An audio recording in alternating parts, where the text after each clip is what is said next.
Hello everyone. तो इस video में हम बौद्ध और जैन धर्म को स्टार्ट करेंगे। देखिए इसमें कुछ फैक्ट्स हैं, फैक्ट्स देखते हैं, उसके बाद फिर हम आगे देखेंगे। पहला हमारा है त्रिरत्न की अवधारणा से संबंधित है। कौन? तो जैन धर्म। ठीक है, त्रिरत्न जो है जैन धर्म से संबंधित है। पंचतंत्र दंत कथाएं किसके द्वारा रचित मानी जाती हैं? तो ये जो पंचतंत्र की कथाएं हैं ये जो है विष्णु शर्मा के द्वारा जो है रचित हैं। भारत का सबसे बड़ा तथा दुनिया का दूसरा सबसे बड़ा मठ तवांग मठ कहाँ पे है? ठीक है, तो जो है इंडिया का जो लार्जेस्ट और वर्ल्ड का जो है दूसरा लार्जेस्ट, ठीक है, मठ जो है तवांग मठ, वो कहाँ पे है? तो ये तवांग मठ जो है अरुणाचल प्रदेश में है। ठीक है, नेक्स्ट है जहाँ यह मानते हैं कि भगवान बुद्ध ने अपना पहला उपदेश दिया, फर्स्ट सरमन दिया, वो कहाँ पे है? तो फर्स्ट सरमन जो है भगवान बुद्ध ने कहाँ पे दिया था? ये सारनाथ में दिया था। उस स्मारक का नाम बताना है जिसे seat of the holy Buddha, ठीक है, seat of the holy Buddha कहते हैं। तो it is known as the Sarnath Dhamek Stupa. ठीक है, धमेक स्तूप पे को seat of the holy Buddha कहते हैं। यहाँ पे भगवान बुद्ध ने अपना पहला उपदेश या पहला सरमन दिया था। ठीक है, नेक्स्ट क्वेश्चन हमारा है बौद्ध गौतम बुद्ध का जन्म कहाँ पे हुआ था? तो गौतम बुद्ध का जन्म हुआ था वो लुम्बिनी में हुआ था। कहाँ पे? लुम्बिनी में। लुम्बिनी किसका धार्मिक स्थल है? तो ये जो है बौद्ध भगवान का जन्म कपिलवस्तु के लुम्बिनी नामक वन में शाक्य क्षत्रिय कुल में हुआ था। कहाँ पे? शाक्य क्षत्रिय कुल में हुआ था। 563 ईसा पूर्व हुआ था। लुम्बिनी संप्रति नेपाल में स्थित है। ठीक है, लुम्बिनी कहाँ पे है? नेपाल में है। बुद्ध शब्द का तात्पर्य क्या होता है? तो बुद्ध का मतलब होता है एक विजेता, एक परिमोचक, एक ज्ञानी संपन्न व्यक्ति और एक भ्रमणकारी। तो देखिए बुद्ध का मतलब बुद्ध मतलब बुद्धि, ठीक है, बुद्ध से का रिलेशन है, तो इसका मतलब होता है ज्ञानी संपन्न व्यक्ति। ठीक है, देखिए बुद्ध शब्द का अर्थ होता है जारित या ज्ञान संपन्न। क्या होता है? जारित या ज्ञान संपन्न। गौतम बुद्ध को ज्ञान प्राप्त होने के बाद बुद्ध कहा गया। यह ज्ञान बोध गया बिहार में प्राप्त हुआ। गौतम बुद्ध की मृत्यु कहाँ पे हुई थी? तो गौतम बुद्ध की मृत्यु कुशीनगर में हुई थी, कुशीनगर में। ठीक है, किसके गणतंत्र में बुद्ध के ने महापरिनिर्वाण प्राप्त किया? तो देखिए गौतम बुद्ध की मृत्यु जो हुई थी वो 483 ईस्वी पूर्व में हुई थी। मल्लगढ़ राज्य कुशीनगर में हुई थी। कहाँ पे? मल्लगढ़ राज्य कुशीनगर में हुई थी। गौतम बुद्ध ने इसे महापरिनिर्वाण कहा। क्या कहा? महापरिनिर्वाण। गौतम बुद्ध के संबंध में सभी जो है सही हैं सिवाय एक की। कौन सा गलत है ये बताना। उनका जन्म लुम्बिनी में हुआ था, ये पता है हमें, नेपाल में लुम्बिनी में। उनकी मृत्यु जो है वो कुशीनगर में हुई थी, ये भी सही है। उन्हें ज्ञान की प्राप्ति बोध गया में हुई थी। और जो है डी है, उन्हें ज्ञान की प्राप्ति राजगृह में। तो ये जो है हमारा एक ही स्टेटमेंट में देखिए दो तरीके के क्वेश्चन जो है दोनों ही दिया हुआ है, तो बिल्कुल ये गलत है, राजगृह में नहीं हुई थी। देखिए गौतम बुद्ध का जन्म लुम्बिनी में हुआ था। गृह त्यागने के बाद बोध गया उन्हें ज्ञान प्राप्त हुआ और इनकी मृत्यु जो है कुशीनगर में हुई थी। अंतिम विकल्प जो है सही नहीं है। गौतम बुद्ध को कौन सी जगह ब्रह्म ज्ञान की प्राप्ति हुई थी? तो ये आपका जो है ये जो है ब्रह्म ज्ञान की जो प्राप्ति हुई थी बोध गया में हुई थी। ठीक है, तो 29 ईयर्स के थे, 29 साल के थे ये, और वहीं पे जो है बुद्ध ने अपना गृह त्याग कर दिया था। इसे बौद्ध ग्रंथ में महाभिनिष्क्रमण कहते हैं। क्या बोलते हैं? महाभिनिष्क्रमण। ठीक है, तो गृह त्याग को कहते हैं ग्रेट रिनंशिएशन, महाभिनिष्क्रमण। उसके पश्चात उन्होंने बोध गया यानी बिहार में कौन सी नदी के? निरंजना नदी के। निरंजना जो आधुनिक जो है मॉडर्न फाल्गुनी नदी है उसी को निरंजना नदी कहते हैं। तो वहीं पे जो है बोधि वृक्ष के यानी कि पीपल के नीचे जो है समाधि लगाई थी और वहीं पे उन्हें 8वें दिन वैशाख मास की पूर्णिमा के दिन ज्ञान प्राप्त हुए थे। ठीक है, 8वें दिन पे वैशाख मास की पूर्णिमा के दिन इन्हें जो है ज्ञान प्राप्त हुई थी। बाद में गौतम बुद्ध तथागत और शाक्य मुनि के नाम से प्रसिद्ध हुए। ठीक है, गौतम बुद्ध को तथागत भी कहा जाता था और शाक्य मुनि भी। नेक्स्ट हमारे भगवान बुद्ध ने अपना प्रथम उपदेश कहाँ दिया था? तो ये प्रथम उपदेश सारनाथ में दिया था। ठीक है, नेक्स्ट है सारनाथ में बुद्ध का प्रथम प्रवचन क्या कहलाता है? तो देखिए फर्स्ट जो प्रवचन था सारनाथ में, ठीक है, ये जो है अब एक बार पूरा देख लेते हैं इसमें ऑप्शन। अच्छा, क्या कहलाता था? तो ये जो है धर्म चक्र प्रवर्तन कहलाया। ठीक है ना, फर्स्ट सरमन जो था उसको कहते हैं धर्म चक्र प्रवर्तन। तो व्याख्या देखते हैं। ज्ञान प्राप्ति के पश्चात बुद्ध ने ऋषिपत्तन यानी सारनाथ में उरुकबेला में उनका साथ छोड़ देने वाले 5 ब्राह्मण तपस्वियों, ठीक है, क्या नाम था इनका? कौंडिन्य, वाप्य, भद्रिक और महानाम। ये हर जगह नहीं मिलता, अश्वजति। ठीक है, तो ये नाम एक बार याद रखिएगा, कौंडिन्य, वाप्य, भद्रिक, महानाम, अश्वजित। ठीक ठीक है। तो ये 5 लोग थे, ये 5 ब्राह्मण तपस्वी थे। इनको ज्ञान का प्रथम जो उपदेश है भगवान बुद्ध ने दिया था, ठीक है, जिसे धर्म चक्र प्रवर्तन के नाम से जाना जाता है। बौद्ध संघ में हाँ देखिए, बौद्ध संघ में जो प्रवेश है सर्वप्रथम यहीं से प्रारंभ हुआ, ठीक है। किंतु बीएन लुनिया के अनुसार बुद्ध ने अपना प्रथम उपदेश उरुवेला यानी बोध गया में दिया, ठीक है। लेकिन मोस्ट अगर आपको ऑप्शन में आएगा तो आप सारनाथ ही लगाएंगे। सारनाथ ही जो है फर्स्ट sermon के लिए, पहला उपदेश के लिए फेमस है। जातक पवित्र ग्रंथ है किसका, तो ये बौद्धों का है, ठीक है, बौद्धों का है जातक पवित्र ग्रंथ। अब नेक्स्ट हमारा क्वेश्चन है, देखिए जातक ग्रंथ बौद्ध ग्रंथ और खुद्दक निकाय का भाग है। किसका, खुद्दक निकाय का भाग है। ऐसा माना जाता है कि गौतम बुद्ध ने जन्म लेने से पूर्व बुद्ध के 550 से भी अधिक जन्म लिए थे। यानी कि जब भगवान जो बुद्ध हैं वो बुद्ध के रूप में जब आए उसके पहले उनके 550 जो है और जन्म हो चुके थे। तो जातक ग्रंथों में बुद्ध के इन्हीं पूर्व जन्मों की कथाएं वर्णित है। ठीक है, तो नेक्स्ट हमारा है गौतम बुद्ध के प्रचार प्रसार के लिए कौन सी भाषा का प्रयोग किया गया है, तो ये पाली भाषा का, ठीक है, पाली भाषा का। पहले संस्कृत होता था तो संस्कृत आम जन के लिए थोड़ा ये जो है अप्रोचेबल नहीं था, टफ था। तो पाली भाषा जो है उस समय की जो जन सामान्य की भाषा थी वो पाली भाषा थी। तो इसलिए गौतम बुद्ध ने अपना sermon जो है, अपना उपदेश जो है, अपना धर्म का उपदेश वो जो है पाली भाषा में दिया। तो बौद्ध ने अपने उपदेश धर्म प्रचार के लिए पाली भाषा का प्रयोग किया और कालांतर में अधिकांश महायान ग्रंथ संस्कृत भाषा में लिखे गए। धर्म प्रचार हेतु प्राकृत भाषा का प्रयोग जैनियों ने किया था, ठीक है। तो पाली भाषा का प्रयोग बुद्ध ने किया था और प्राकृत भाषा का प्रयोग किसने किया था, जैनियों ने किया था। बहुत ही क्लियरली यहाँ पे कुछ चीजें बहुत अच्छी होती हैं ऐसी कुछ बुक्स में, ठीक है। तो प्राकृत भाषा का प्रयोग किसने किया, जैनियों ने, और पाली भाषा का प्रयोग जो है बौद्ध ने किया। त्रिपिटक धार्मिक ग्रंथ है किसका है, तो ये जो है आपका बौद्ध धर्म का है, ठीक है। त्रिपिटक धार्मिक ग्रंथ है बौद्ध धर्म का। तो त्रिपिटक बौद्ध धर्म का धार्मिक ग्रंथ है जिसमें उनके धर्म के नियमों का उल्लेख किया गया है। नेक्स्ट हमारा बुद्ध के उपदेश का संग्रह किसमें है, तो देखिए इसमें देखिए दो चीजें हैं, अभिधम्म पिटक, सुत्त पिटक, विनय पिटक और बुद्धचरित। तो देखिए सुत्त पिटक में है, सुत्त मतलब नियम, ठीक है, देखते हैं अभी। विनय मतलब नियम है, सुत्त पिटक में जो है भगवान बुद्ध के उपदेश हैं, ठीक है। सुत्त पिटक क्या है, भगवान बुद्ध के उपदेश है। इसमें दीर्घ निकाय और मध्यम निकाय, संयुक्त निकाय, अंगुत्तर निकाय और खुद्दक निकाय है, ठीक है। तो अभी हमने खुद्दक निकाय के बारे में पढ़ा था, ठीक है। खुद्दक जातक ग्रंथ जो है ग्रंथ बौद्ध ग्रंथ खुद्दक निकाय का भाग है। और खुद्दक निकाय किसका भाग है, खुद्दक निकाय जो है ये आपका सुत्त पिटक में है, ठीक है। इसमें जो है दीर्घ निकाय, मध्यम निकाय, संयुक्त निकाय, अंगुत्तर निकाय और खुद्दक निकाय किसमें, सुत्त पिटक में।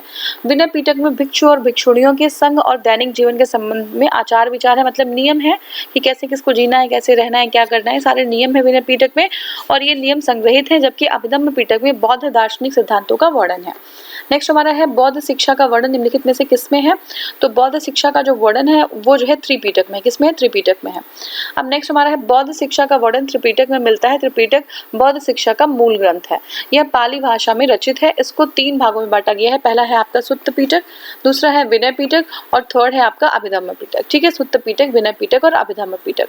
नेक्स्ट हमारा क्वेश्चन है निम्नलिखित में से बुद्ध का समकालीन कौन था, तो देखिए कन्फ्यूशियस, ठीक है। कन्फ्यूशियस जो है ये बुद्ध के समकालीन थे।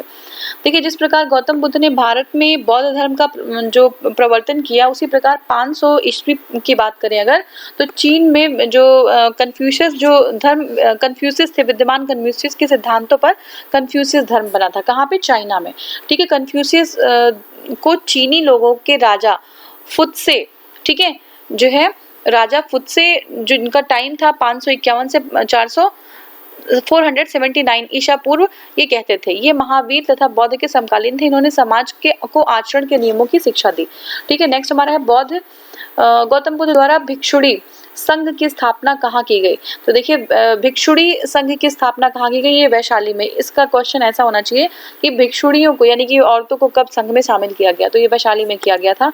और नेक्स्ट हमारा है बौद्ध धर्म को ग्रहण करने वाली पहली भिक्षुणी कौन थी, तो उनकी जो मासी थी, ठीक है ना, अच्छा उनकी जो मासी थी वही थी, ठीक है, हाँ प्रजापति गौतमी नाम था, वही थी। देख लेते हैं एक्सप्लेनेशन में। गौतम बुद्ध द्वारा वैशाली में आम्र वाटिका में भिक्षुणी संघ की स्थापना की। इस संघ में प्रवेश पाने वाली प्रथम महिला जो थी वो गौतम बुद्ध की सौतेली माता थी। ये इनकी मौसी भी थी, इनकी माता भी थी। इनकी माता की मृत्यु होने के बाद जो है उनकी मौसी थी वो जो है इनकी देख रेख करती थी। तो ये जो है आपकी इनकी सौतेली माता थी जिनका नाम था गौतमी प्रजापति। अपने प्रिय शिष्य आनंद के आग्रह पर भगवान बुद्ध ने इसकी अनुमति जो है प्रदान की थी। तो बाद में वैशाली का प्रसिद्ध जो है नगर वधु थी आम्रपाली, उनका भी जो है वो भी शिष्या बन गई थी गौतम बुद्ध की। नेक्स्ट हमारा है सांची किसकी कला व मूर्ति कला का निरूपण करता है। तो सांची किसकी करता है? बौद्ध की करता है। ठीक है, बौद्ध से रिलेटेड है सांची। देखिए मध्य प्रदेश में सांची बौद्ध कला का केंद्र स्थल रहा है। यह एकमात्र ऐसा स्थान है जहाँ पे बौद्धकालीन शिल्प कला के समस्त नमूने विद्यमान हैं। सांची के स्तूप पर अनेक मूर्तियां उत्कीर्ण मिलती हैं।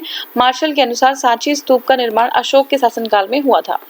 नेक्स्ट हमारा है बौद्ध स्मारक स्तूप कहाँ बनाए जाते हैं। तो देखिए ये बुद्ध के अवशेषों पर, बुद्ध के जीवन से संबंधित स्थानों पे, संघ के प्रमुख सदस्यों के अवशेषों पर, ठीक है, और जो है आपका बौद्ध मठों की अर्चना के स्थानों पर।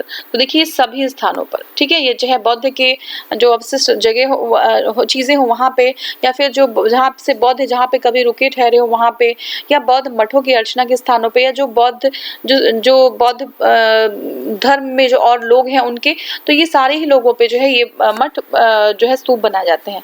तो बौद्ध स्तूप जो है बौद्धों के अवशेषों पर, बुद्ध के जीवन से संबंधित स्थानों पर, संघ के प्रमुख सदस्यों के अवशेषों पर और बौद्ध मठों के अर्चना के स्थानों पर बनाए जाते हैं। नेक्स्ट हमारा है बुद्ध के उपदेशों का मुख्य संबंध था। किससे संबंध था? तो ये विचारों और चरित्र की शुद्धता से। ठीक है, बुद्ध के उपदेशों का मुख्य संबंध विचारों और चरित्र की शुद्धता से था। और बुद्ध जटिल दार्शनिक समस्याओं में कभी नहीं उलझे तथा एक नैतिक दार्शनिक के रूप में उन्होंने मनुष्य के नैतिक और सामाजिक गुणों के विकास पर ही बल दिया। मतलब वो कॉम्प्लेक्सिटी में कभी नहीं रहे और एक जो है एक नैतिकता की बात उन्होंने की, इथिकल जो है वैल्यूज की बात की। नेक्स्ट है कपिल वस्तु किससे संबंधित है? तो कपिल वस्तु जो है भगवान बुद्ध से संबंधित है। जो है बुद्ध के पिता जो थे शुद्धोधन कपिल वस्तु के शाक्य गण के प्रधान थे। ठीक है, शुद्धोधन क्या थे? कपिल वस्तु के शाक्य गण के प्रधान थे शुद्धोधन। ठीक है, ये हो गया हमारा। अब देखिए नेक्स्ट जो है, हाँ नेक्स्ट हमारा है चतुर्थ बौद्ध सम्मेलन किसके शासनकाल में हुआ? तो फोर्थ जो है बौद्ध सम्मेलन जो है ये आपका चंद्रगुप्त नहीं, अरे सॉरी, ये कनिष्क के शासनकाल में हुआ। ठीक है, चंद्रगुप्त की तो बात ही नहीं है। ठीक है, कनिष्क के शासनकाल में हुआ। ठीक है, तो चतुर्थ बौद्ध सम्मेलन जो है जो है कनिष्क के शासनकाल में हुआ। ठीक है, तो देखिए बौद्ध धर्म के चतुर्थ और अंतिम जो संगीति थी वो जो है सम्मेलन, संगीति को सम्मेलन कहते हैं, जो है आपका समिट कहते हैं इसको इंग्लिश में। ठीक है, काउंसिल भी कहते हैं। तो ये कुषाण वंश के शासक कनिष्क के राज्यकाल में कश्मीर के कुंडल वन में, कहाँ पे? कश्मीर के कुंडल वन में हुआ था। इसकी अध्यक्षता जो है वासुमित्र ने की थी और अश्वघोष इसके उपाध्यक्ष बने थे। ठीक है, नेक्स्ट हमारा है बौद्ध धर्म से संबद्ध अर्धगोलाकार अंत्येष्टि संबंधी टीले को क्या कहते हैं? तो इसको स्तूप कहते हैं। ठीक है, स्तूप कहते हैं। नेक्स्ट हमारा है महात्मा बुद्ध के महापरिनिर्वाण के बाद उनकी अस्थियों को 8 भागों में बांटा गया और उन समाधियों का निर्माण किया गया। इन्हीं को स्तूप कहा जाता है। और स्तूप जो है का उल्लेख पहली बार जो है ऋग्वेद में प्राप्त होता है, जहाँ पे अग्नि की उठती हुई ज्वालाओं को स्तूप कहा गया था। ठीक है, तो ऋग्वेद में अगर पूछा जाए कि स्तूप का क्या तात्पर्य है सॉरी, तो देखिए ऋग्वेद में अग्नि की उठती हुई ज्वालाओं को स्तूप कहा गया है। ठीक है, नेक्स्ट हमारा है आजीवक संप्रदाय, आजीविका सेक्ट। तो ये इसके स्थापक कौन थे? तो देखिए मक्खाली गोशाल। ठीक है, मक्खाली गोशाल जो है स्थापक थे। बुद्ध के जन्म के पूर्व एक प्रमुख धार्मिक संप्रदाय आजीवक संप्रदाय था जिसके संस्थापक मक्खाली गोशाल थे। इनका मत जो है नियतिवादी पर था। ठीक है, ये लोग ऐसे ही पेड़ों पे उल्टा लटके रहते थे और ये लोग कहते थे, मतलब इनका जो है कर्म में कोई आस्था नहीं थी। ये कहते थे कि नियति जो पहले ही रची जा चुकी है, नियति जो कहती है उसी के हिसाब से इंसान को चलना पड़ता है। तो इनको खाने पीने का कोई वो नहीं था और ये कहते थे कि जब तक जियो तब तक जो है घी मांग के पीना पड़े तो पियो, लेकिन पियो। ठीक है ना, तो इसी पे ये लोग रहते थे और लोगों भी इनको जो है खाना पीना सब व्यवस्था कर दिया जाता है, क्योंकि ये जानते थे कि ये कुछ नहीं करते हैं। अब कोई किसी को मरता छोड़ नहीं सकता, तो इनका जो है एक अलग जो है सिस्टम था। ठीक है, अब देखिए जैन धर्म के प्रथम तीर्थंकर कौन थे, तो ये जो है ऋषभदेव थे। ठीक है, जैन धर्म के प्रथम तीर्थंकर ऋषभदेव थे। देखिए जैन धर्म के प्रथम तीर्थंकर जो थे वो ऋषभदेव थे। पार्श्वनाथ जैन धर्म के 23वें तीर्थंकर थे और जबकि महावीर 24वें और अंतिम थे। ठीक है, तो प्रथम की बात करें तो ऋषभदेव थे, 23वें की बात करें तो ये जो है आपका पार्श्वनाथ थे और 24वें की बात करें तो ये हमारे स्वामी जो है महावीर स्वामी थे। ठीक है, तो महावीर स्वामी 24वें, 23वें पार्श्वनाथ और पहले जो है ऋषभदेव। महावीर ने निर्वाण प्राप्त किया तो कब किया, तो ये 527 में किया। ठीक है, महावीर के जन्म और मृत्यु से संबंधित तिथियों में विवाद है। एक तिथि के अनुसार महावीर का जन्म 599 ईसा पूर्व में और मृत्यु 527 में हुआ था, जबकि दूसरी तिथि के अनुसार 540 ईस्वी में और मृत्यु जो है 468 में मानी जाती है। इन दोनों तिथियों में जो है प्रथम जो है हमारी मतलब 599 वो ज्यादा जो है अधिक मानी जाती है। नेक्स्ट हमारा है निम्नलिखित में कौन जैन धर्म के असली संस्थापक माने जाते हैं। देखिए असली संस्थापक की बात करें तो महावीर स्वामी को असली संस्थापक कहा जाता है। ठीक है, महावीर स्वामी को असली संस्थापक माना जाता है। महावीर स्वामी किस घराने में पैदा हुए थे, तो इनका जन्म जो है कौन से घराने में हुआ था, तो ये भी देखिए क्षत्रिय ये भी थे और इनका जो जन्म है वो कुंडल ग्राम में हुआ था। ये जो है क्षत्रिय कुल में इनका ज्ञात्रिक क्षत्रिय कुल में हुआ था। देख लेते हैं, महावीर स्वामी जैनियों के 24वें तीर्थंकर और जैन धर्म के वास्तविक संस्थापक माने जाते हैं। इन्होंने पार्श्वनाथ के 4 सिद्धांतों कौन कौन से, सत्य, अस्तेय, अहिंसा और अपरिग्रह, ये सारे जो ये पार्श्वनाथ हैं, पार्श्वनाथ के 4 सिद्धांतों के लिए सत्य, अहिंसा, अस्तेय और अपरिग्रह, इसमें अपना 5वां सिद्धांत जोड़ा जिसको कहते हैं ब्रह्मचर्य। इनका जन्म कुंडल ग्राम में हुआ था। ठीक है, कुंडल ग्राम में हुआ था और ये ज्ञात्रिक क्षत्रिय कुल में इनका जन्म हुआ था। ठीक है, लुम्बिनी में किसका हुआ था, बौद्ध भगवान का। और जो है ये जो जैन महावीर हैं इनका जन्म जो है कुंडल ग्राम में हुआ था। महावीर का जन्म कहाँ हुआ था, तो ये महावीर का जन्म जो है कुंडल ग्राम में वैशाली में हुआ था। ठीक है, तो ये 599 के पास जो है वैशाली में कुंडल ग्राम में जो है महावीर स्वामी का जन्म हुआ था। देखिए जैनवाद में पूर्ण ज्ञान को निम्न रूप में उल्लेखित किया, तो जो है देखिए इसको कहते हैं कैवल्य। कैवल्य मतलब होता है पूर्ण ज्ञान। कैवल्य जो है पूर्ण ज्ञान की संज्ञा जो है जैनवाद में की जाती है और महावीर के विषय में कहा गया है कि 12 वर्षों की कठोर तपस्या व साधना के पश्चात जाम्भिक ग्राम में, कहाँ पे, जाम्भिक ग्राम के समीप ऋजुपालिका नदी। ठीक है, ऋजुपालिका नदी, तो आप मुझे कमेंट में बता सकते हैं कि भगवान बुद्ध का जो है जो उनको ज्ञान की प्राप्ति हुई थी तो वो कौन सी नदी के किनारे और कौन से वृक्ष के किनारे हुआ था। यहाँ पे जो है चलिए ठीक है मैं वृक्ष बता दे रही हूँ, निरंजना नदी के किनारे हुआ था और यहाँ पे जो जैन है इनको ऋजुपालिका नदी के किनारे हुआ था। और ये साल वृक्ष के नीचे इनका जो है हुआ था, उनका किस वृक्ष के नीचे हुआ था। ठीक है, तो ये बता दीजिए। नीचे कठोर तप के उपरांत उन्हें कैवल्य प्राप्त हुआ और कैवल्य प्राप्ति के पश्चात उनको केवलिन, जिन, अहर्त और निग्रथ, ठीक है, ये जो है क्या बोला गया, ये इनको बोला गया। ठीक है, जब उनको जो है ज्ञान की प्राप्ति हो गई तो निर्ग्रंथ या फिर केवलिन या जिन या अहर्त इनको बोला गया। नेक्स्ट हमारा है बुद्धवाद और जैनवाद आंदोलन आवश्यक रूप से निम्नलिखित के विरुद्ध थे। किसके विरुद्ध थे, तो ब्राह्मणों की रिवाजों तथा औपचारिकताओं के विरुद्ध थे। ठीक है, तो बुद्धवाद और जैनवाद दोनों ही जो है अनीश्वरवादी धर्म थे। ठीक है, ईश्वरवादी नहीं थे, अनीश्वरवादी थे। इन्होंने ब्राह्मणों की रीति रिवाजों और कर्मकांडों का विरोध किया। इनके अनुसार ब्राह्मणों को कर्मकांड और यज्ञ एक जीर्ण नाव के समान है जो संसार सागर से मनुष्य को पार नहीं ले जा सकती है। नेक्स्ट हमारा है महावीर एवं बुद्ध दोनों ने किसके शासनकाल में उपदेश दिया, तो ये जो है बिंबिसार के, किसके, बिंबिसार के शासनकाल में इन्होंने उपदेश दिया। ठीक है, बिंबिसार। अब देखिए महावीर एवं बुद्ध ने मगध नरेश बिंबिसार के शासनकाल में उपदेश दिया। महावीर स्वामी और बिंबिसार, ठीक है, निकट संबंधी थे। महावीर स्वामी और बिंबिसार की बात करें तो एक दूसरे के रिलेटिव थे, क्योंकि महावीर स्वामी की जो माता थी त्रिशला या विदेह दत्ता, वो लिच्छवी शासक चेटक की बहन थी। ठीक है, तो ये जो लिच्छवी शासक थे चेटक, उनकी बहन थी और बिंबिसार का विवाह चेटक की पुत्री से हुआ था। ठीक है, तो जो महावीर स्वामी की माँ थी त्रिशला, या उनको बोलते हैं विदेह दत्ता लिच्छवी चेटक की बहन। ठीक है, तो त्रिशला जो है वो चेटक की बहन थी और बिंबिसार जो है उनका विवाह चेटक की पुत्री से हुआ था। ठीक है, चेटक की पुत्री से हुआ था। तो बिंबिसार, अब आप मुझे, ये रीजनिंग का क्वेश्चन हो गया, आप मुझे बता सकते हैं कि जो है महावीर स्वामी और बिंबिसार का क्या रिश्ता था फिर।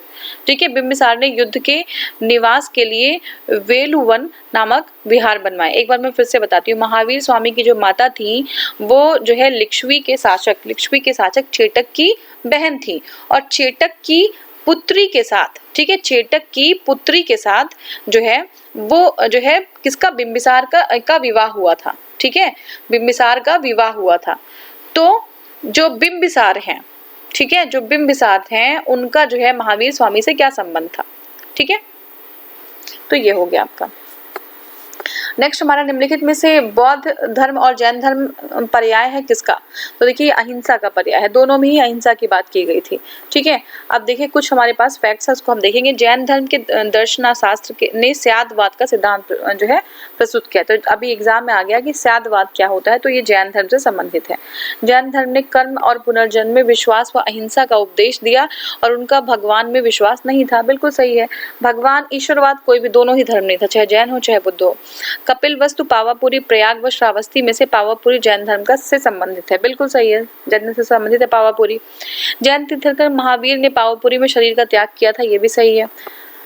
ठीक है, सम्यक ज्ञान, सम्यक कर्म, मुक्ति तथा ईश्वर में आस्था जैन धर्म के त्रिरत्नों में शामिल नहीं है। तो शामिल क्या है, सम्यक ज्ञान, सम्यक दर्शन, सम्यक और जो है सम्यक ज्ञान, सम्यक दर्शन और सम्यक कर्म, ये शायद जो है आपका त्रिरत्न है। एक बार कंफर्म कर लीजिएगा, सम्यक कर्म है या कुछ और है।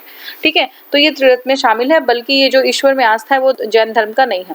जैनों का श्वेतांबर वर्ग से सफेद कपड़े पहनते थे, बिल्कुल सही है। दिगंबर वो नहीं, वो कुछ भी नहीं पहनते थे। ठीक है, वो सब कुछ त्याग कर चुके थे, यानी किसी चीज से कोई लगाव न रहे। दूसरा है जैन धर्म ज्ञान प्राप्ति पर बल देता है, बिल्कुल सही है, इसको कैवल्य बोलते हैं।